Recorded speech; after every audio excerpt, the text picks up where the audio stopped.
Abbie Ferris from the central coast of New South Wales never stops looking for more. More passion, more honesty and more life to live. Since friendship troubles inspired her first song at age 11, music has always been her outlet.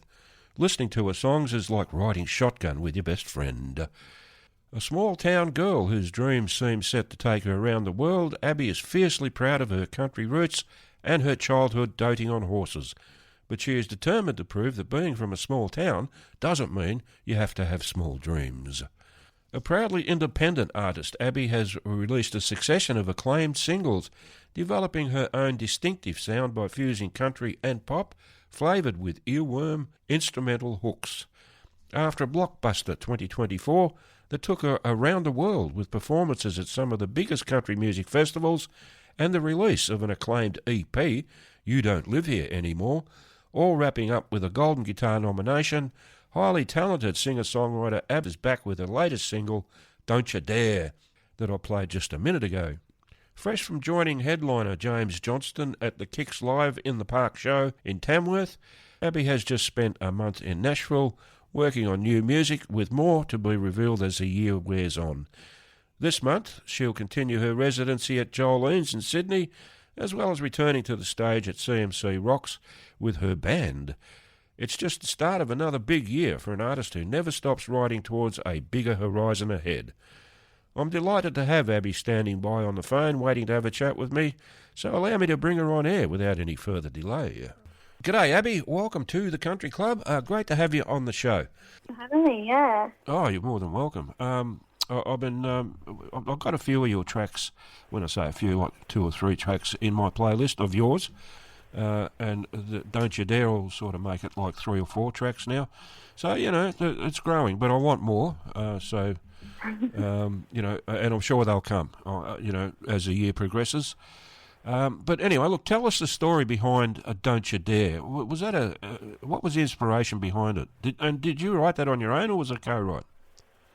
I was in Nashville and I was writing for my EP that I released last year, which maybe is the songs you're talking about that you have already. They're from that, I'm guessing. So I was in Nashville writing for that EP, and it was a kind of a theme around a big change in my life and how I was kind of moving through the other side of a breakup. And then this was the last song I'd written on that trip. I wrote it with Shelley Riff, and it was the last day in Nashville. We had to write together, and I was sick of writing about this one guy. So I felt like I was clean on the other side of processing all of that and going through all the feelings that come with all that stuff. And I was ready for the new beginnings, and this song's kind of like dabbling in that a little bit. It's about knowing you're not really healed enough for anything serious, but you kind of got that push and pull, like you want to, but you don't kind of thing with something new. So that's what Don't You Dare is about. I loved the look of the title, and I brought that into the rap. Okay. And it's really fun to play live. So I was putting it in my sets last year and really loved it, and so wanted to do the studio version of it, which is out now. All right, excellent. That's great. It's nice to know that it's getting some good audience reaction. That must be pleasing for you. Yeah, of course. You never know when you put music out, and obviously putting music out is such a vulnerable thing to do, particularly if it's something that you're being super honest about, and I've really felt like I've been like that in the last year and a bit with my songs, being super raw and super honest. They're the songs that I like the best when I hear it from other artists. I've tried really hard to stay authentic like that, and so when people love it, or they give me good feedback on it, particularly the songs I've recently put out, I'm all for it. And yeah, the love that Don't You Dare's already been getting has really warmed my heart. Excellent. Yeah, as it would. That's no surprise. But yeah, that's great. It's nice to know that it's getting that reaction from you as well. That's terrific. Yeah. So where can people buy your music? I mean, all the usual places, I guess, but can they get it on your website or... Yeah, well, so yeah, you can stream it. It's digitally available right now. So you can stream it on Spotify, Apple Music. You can buy it. You can have it on iTunes, all of that kind of stuff. So so you can access it through all those platforms. Excellent. All right. Well, that's good to know. Now, the video that goes with the song, very impressive stuff, I've got to say. Where was that shot? The video for Don't You Dare? Yeah. Yep. That's not out just yet. I was at CNC Rocks and I was this weekend that's just been, and we were filming a bunch of stuff live, and I think we're going to look at possibly doing something kind of live for the video for this. Okay. So that should come soon, I'm hoping. Ah, right. Okay. All right. I must have been looking at another video because I thought... You probably, it must be very hard to keep track, but there is a few, I do have a few videos out yeah.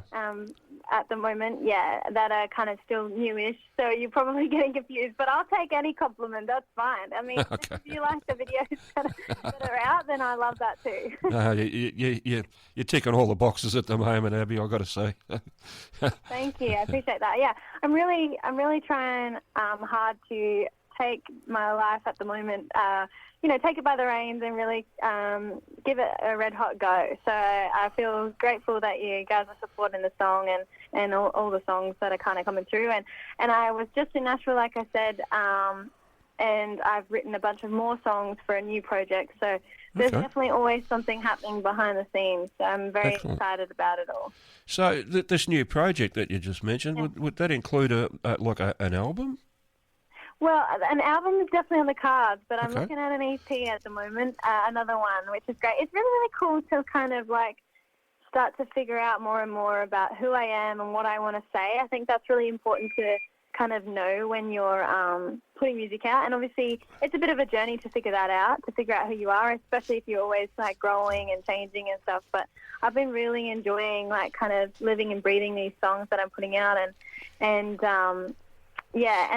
kind of building this kind of this style that I have. So I'm very excited about all that stuff. I just had Brent Mason play on one of the new songs I've just written actually, and he played with Shania, put down some guitar licks for Shania, and all these incredible artists. So I feel blessed that he's on this new track, and I don't want to give too much stuff away, but I've been working really hard, and I'm excited for all of it to come out. Don't You Dare is just to taste.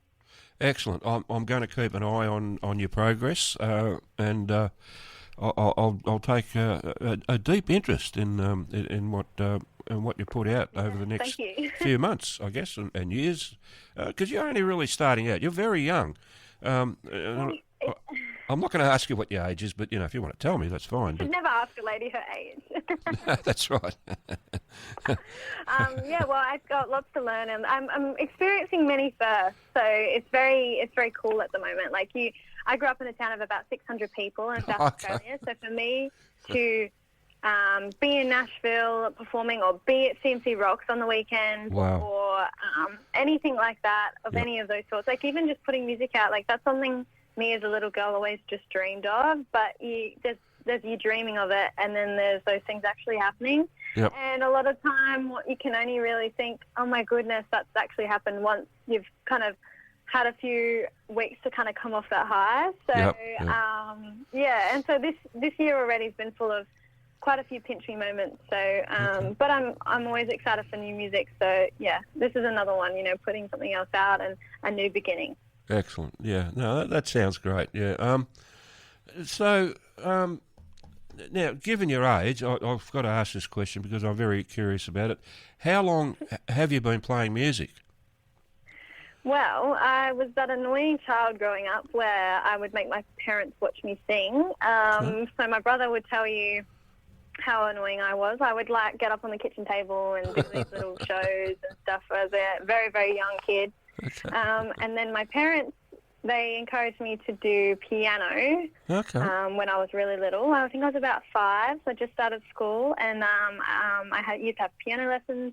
And then it got to a stage where, the piano's not very convenient to carry around. So when we would go to horse events and camping around the fire and stuff like that, my dad was a stockman and stuff, so we would go there and we'd be camping, and it was just nice to have a guitar and play that. And so that's kind of what encouraged me again to kind of change that instrument and ask my parents if I could do guitar instead. And kind of it just all went from there. It was something I always had in me. A lot of times people ask me if my parents were musical. No. My dad's a cowboy. Okay. Mum's a lover of music, but there is nobody in my family that actually did it, and so it's just something I wanted. I can't even explain it to you. It's just something I always wanted to do, and I feel blessed now that I get to do it. That's excellent. That actually does ring a lot of bells with me because my mother wanted me to learn piano when I was a kid, and I refused. I didn't want to. Yeah. But I told her that I would like to learn to play guitar. So there you go. Well, it's. I think sometimes when somebody tells you to do something, you don't want to, but then... especially if it's a parent. You do it off your own bat. Yeah, that's me to a T, to be totally honest with you. I don't want to be told to, but I want to learn it anyway when I want to. Yeah. Look, I get it, but look, I've got to say that in hindsight, I wish I'd have listened to my mum, because... Oh, it's always... I'm always the same. My mum's always right. I don't want to tell her that. Yeah, absolutely. Yeah, I regret not learning to play the piano now.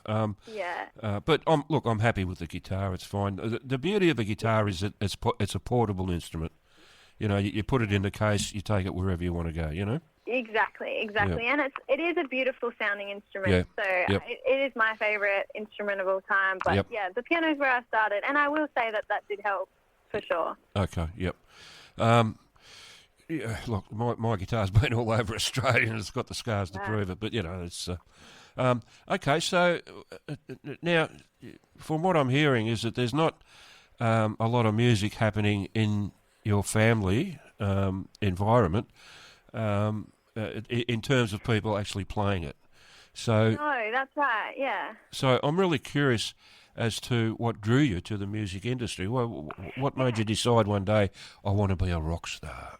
I don't know. See, I don't know. I was playing like little open mic nights, kind of local pubs and stuff like that. And I just was the one saying to my parents that I'm going to do this. So I don't even know how. There's videos of me being very, very young, always just knowing that that's what I wanted to do. And I feel really lucky that I just knew what I wanted to do from a young age. Yep.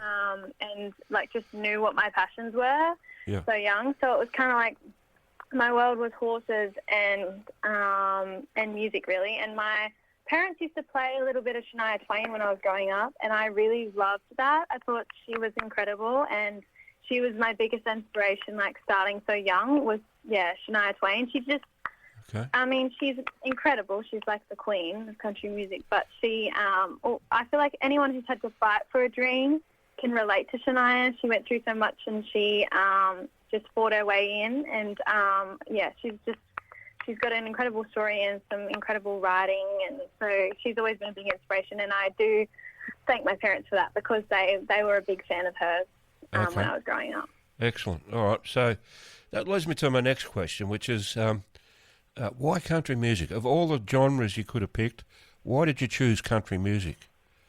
Yeah, well, I suppose I related to it the most. There wasn't, even though I grew up in a small country town, there wasn't heaps of people that were listening to country music. I feel like it's definitely now become more of a popular thing, especially, I just, like I said, went to CMC Rocks and there were so many people there celebrating country music. See, that wasn't really, when I was growing up, like even in a small country town, not many people listened to it. Right. But I felt like I related to it, and something about it just spoke to me. I think it was the stories, the lyrics. Okay.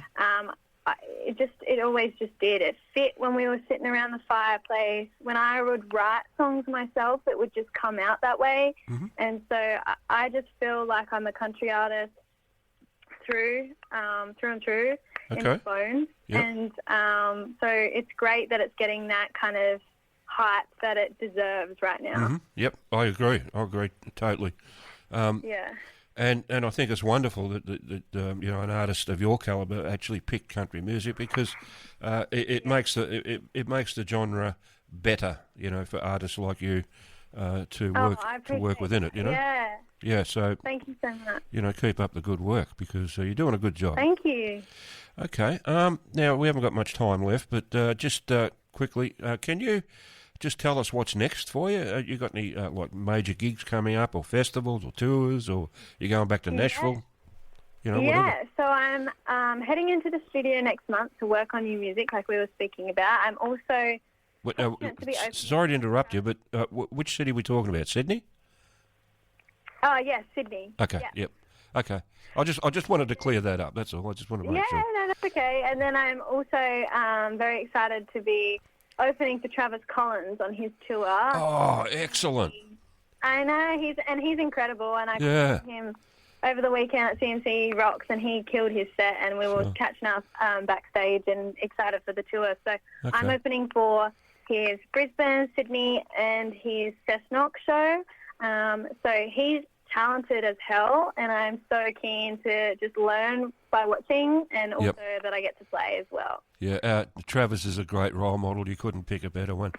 I actually interviewed him about 3 weeks ago, and it was great, and it was the first time I did it, but it was great to talk to him because he's a really nice guy. Really personable. Yeah, he's really lovely. He is, yeah. And I saw him last time he was in Melbourne, on a tour. Yeah. And he had, I think, Max Jackson as support. So it was a great show, absolutely phenomenal, And what a band! I'm in for a treat. Yeah, I'm in for a treat. I think I am. Yeah, I get to watch and play. So you can't ask for more. No, I'm sure you'll learn a lot from not only Travis but the rest of the guys in the band. Great musicians, really A-grade performers, Alrighty, so we need to wind it up, Abbie. Unfortunately, I'd love to keep chatting with you, but we're out of time. Thank you so much for having me on. I appreciate the support. Oh, you're welcome, absolutely. And I want to thank you for taking the time to have a chat with me today, because I know you are pressed for time, and, it was, I do appreciate you taking the time. Of course, anytime. Thanks again. Okay, I look forward to the next time we do it. Sounds lovely. Okay, Abbie, look after yourself, and all the best to you, the best of luck, and, just keep doing what you're doing because you're doing it right. Appreciate that. I will. Okay, all right. Bye for now, and we'll see you. Bye for now. Talk to you again. Bye-bye.